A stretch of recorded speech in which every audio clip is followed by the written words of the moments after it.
Hello ladies and gentlemen, this is Malikicowtipper, gonna bring you another game of StarCraft 2. Tonight my opponent is Biff something Biff. Well, we're just gonna call this kid Biff for the time being, and for any movie buffs out there, Biff, yes, we will refer to him as Biff from Back to the Future, and in this case, I will then represent Marty McFly, the hero, you know, the ever so charming Marty McFly versus the mean, hateful Biff. Depending on which movie I want, Biff is always the bad guy. He just represents the core component of, like, that asshole, that guy that nobody likes, and even the people that do pretend to like him, they just like him out of fear. Versus Marty is, like, the all-around good guy, not quite like a George of the Jungle style, but still, I think we can all agree that Marty McFly is just, he's pretty awesome. I mean, went back to the future, went into the future, went way back to the future, and then came back, and still got his girl on the end. I mean, come on, that's gotta say something. So, going into this map, Blistering Sands, I definitely like this map as far as the Zerg player goes, even though there's a lot of not Zerg-favored components to it. Chokes right here, high points where Immortals and tanks especially, not Immortals, excuse me, Colossus and tanks like to chill up here. They can just abuse that high ground, but I for some reason like the map. It's got a medium rush distance, and I guess it's just easy. I feel safe taking this natural expansion, although lots of space around the side. I have had to deal with some abusive medics, but anyway, I love doing this. Blocking the gateway as it first starts to go out right here. As you can see, I'll succeed in blocking this gateway for quite some time, and you gotta try to keep your drone in front. I pulled away, and there we go. Nope, he's gonna be able to get it down, and I just love that. Look at how they bank. It's such good animation for this. You guys are fantastic.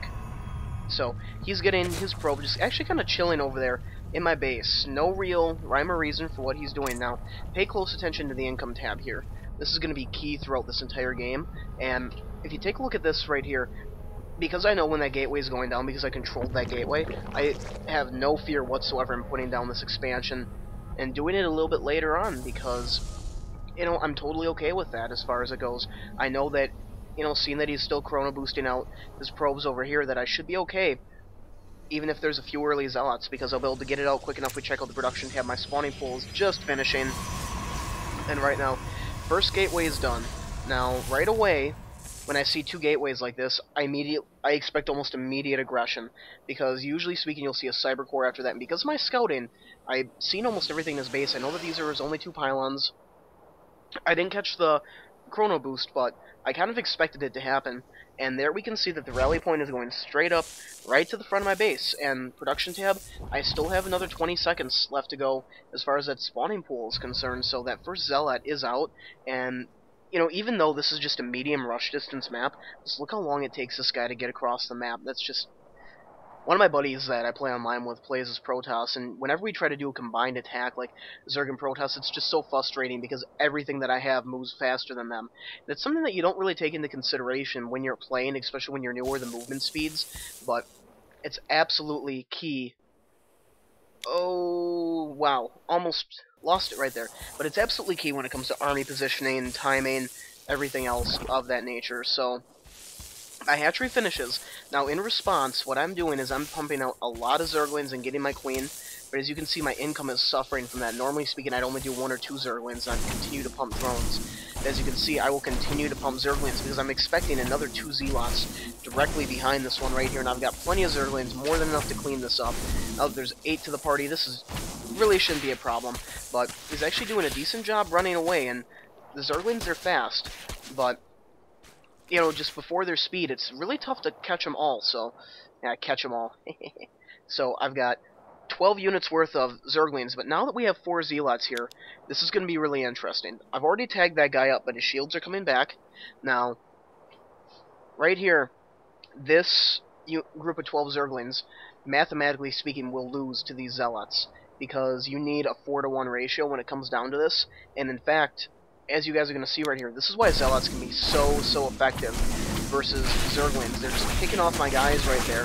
And look at those body parts just fly. They literally cut them clean in half. Now, all of these guys are tagged up.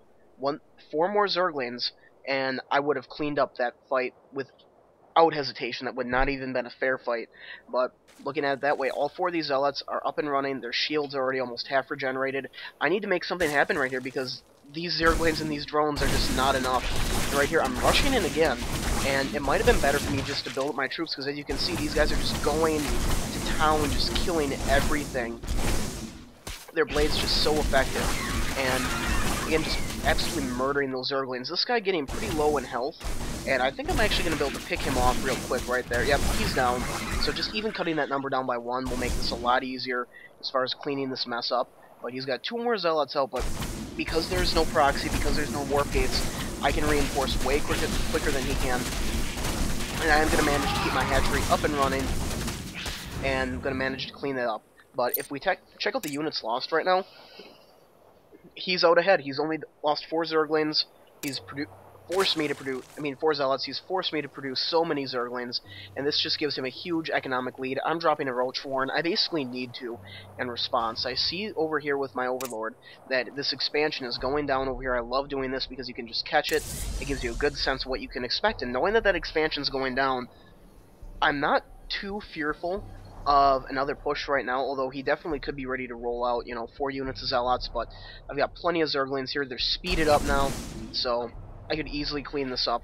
But we have 1 more Zealot coming to reinforce. I would still have enough Zerglings, and there we go, just getting this around, but I'm actually not going to overcommit, especially now that there's a Stalker out there. Like, I could maybe win, but just for the fact that his warp gates will be done very soon just gives him the ability to better reproduce his army quicker, and I need to try to keep my troops alive at this point because I need to start building some drones. It's very crucial that I get my economy up and running, and what I'm actually going to do is, knowing that I'm deploying Roaches and how slow they are in the beginning, slow for a unit that's faster than almost every base Protoss unit that's out there right off the box, but that creep highway is just so important. It's the seconds that count.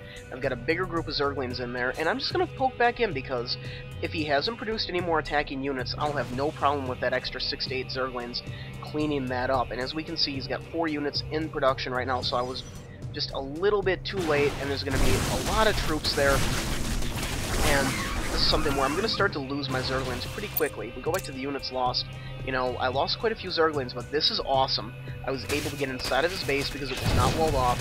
And right here, this is going to be Probe Kill City, so he's at 32 right now. Let's see what he's going to be at by the time I'm done with him. Down to 20 probes. That is just such an awesome pickup as far as that is concerned. And that's going to put me back in this game, because if I would not have been able to take those probes, and that was a little bit of miss micro, just attacking that shield right there. If I would not have been able to do that pickup, he would have been so far ahead of me economically so soon. Because right now I'm producing 6 Roaches, my income. I'm not really producing that many drones right now because I'm trying to keep the pressure on him. I'm trying to force him to produce military units, but as of right now, I still do... Nope, I finally have a second Queen over here. I got my production cycles running, but he can build probes while he's building military units, where for Zerg, it's always that fundamental, what do? Do I build military units? Do I build probes? And it's just a fine balance. I could have probably struck it a little bit better, but I think at this point in the game, I kind of got a little eager because I felt like I had map control, I felt like I had the upper hand at the time. Little did I know that, he's already closed that gap as far as our income is concerned, and he's continuing to build more and more probes. He's just not stopping on that, and he's actually dropping chrono boosts on his probes right now because he can. He's got his warp gates up and running. He's just going to start putting out troops. So right now we have a decent number of Zealots, Stalkers, and a few Sentries. I love that mix. It really helps diversify your army. And I'm actually going to be able to attack up and pick up 1 Sentry, Stalker right there. And right here, these Zealots are really acting more as just shields or screens for the Stalkers to protect them from the Zerglings. And that's really what you need these guys there for. If you go too Stalker heavy, Zergling Roach will eat you alive like no one's business. These guys, they effectively start to act as your meat shields, and even though they actually have less health than your Stalkers, their DPS, I believe, is considerably higher, or has the potential to be higher against Zerglings, especially with +1 upgrade. They 2-shot him at that point. So looking at this, there he is making probes. Already way ahead of me, so he is right back to where he was beforehand. Now just imagine if I hadn't have gotten that pickup, I would just be being destroyed right now by troops. And he's got a nice little contain going on right here. I would probably have enough Roaches to push out. I've actually got a lot of Roaches right there compared to what he has. And these Zealots, this guy is really near death. He's reinforcing right now. I would love to see a proxy pylon from him. Just start to bring that up. Look at the production cap. I must have been supply capped. Nope, not supply capped. And right now I'm just sniping Zealots because that's what these clump of Roaches is really good for, that 4 range. They can just sit there and pick them off 1 at a time. And if I can keep the Zealot number low, I might be able to pick this up. The Sentries can be very annoying with their force fields, but forcing him to use that Guardian Shield that way. The 75 energy is not cheap, it doesn't come easy, and he's reinforcing beautifully right now. 2 and 2, that's what I like to see. Gleo Reconstitution is on the way. I do have a Creep Highway coming back here, and he's just kind of chilling. And at this point, I'm going to keep pushing out, just kind of keep testing the water, and I'm trying to get my Zerglings around these Zealots and into the back and the Stalkers. If I can get my Zerglings into the Stalkers. And right here, all of a sudden, he's like, oh, hey, there's rocks there. Just look at how quickly these rocks fall. And you've got a decent number of troops right there. Just no hesitation. At this point, seeing that, I know that I've got to move out. And these Zerglings, they're going to manage to get around. There's just too many Stalkers. Picking off the Zealots. Alright, no more Zealots. As you can see, Stalkers in that mass group, without Zerglings there to screen the Roaches will get torn apart. Because I believe that one-on-one, this guy should beat a Roach, because he has a higher overall DPS by quite a bit, especially against armored units. And right there, the Zerglings, just not really enough for them to make that attack worthwhile, just popping a Roach, and I don't even know if I managed to pull off a Stalker right there, so my rocks are down. Now, my Gleo Reconstitution is almost done, but not quite.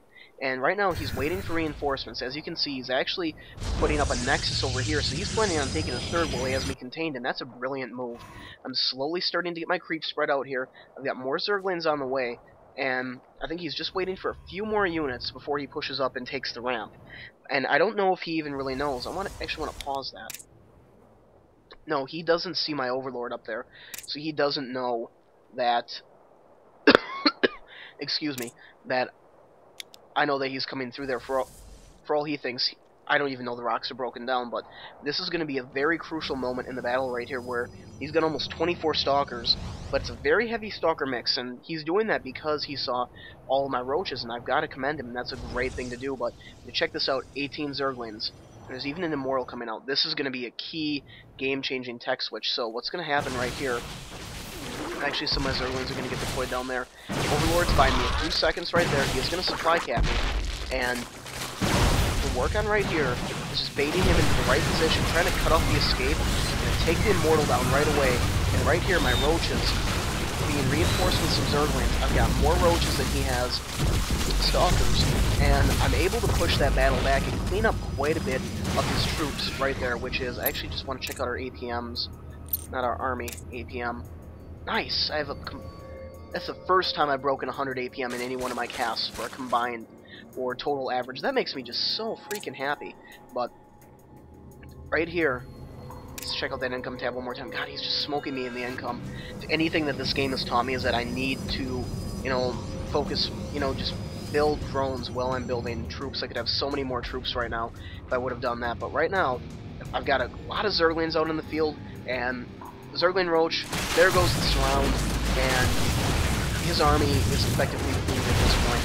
So there's enough speedlings there where they completely screen the Roaches, and they're so fast, the Stalkers can just not get away with the Immortals. Really do not have a place out in the battle anymore now that there's that many Zerglings out.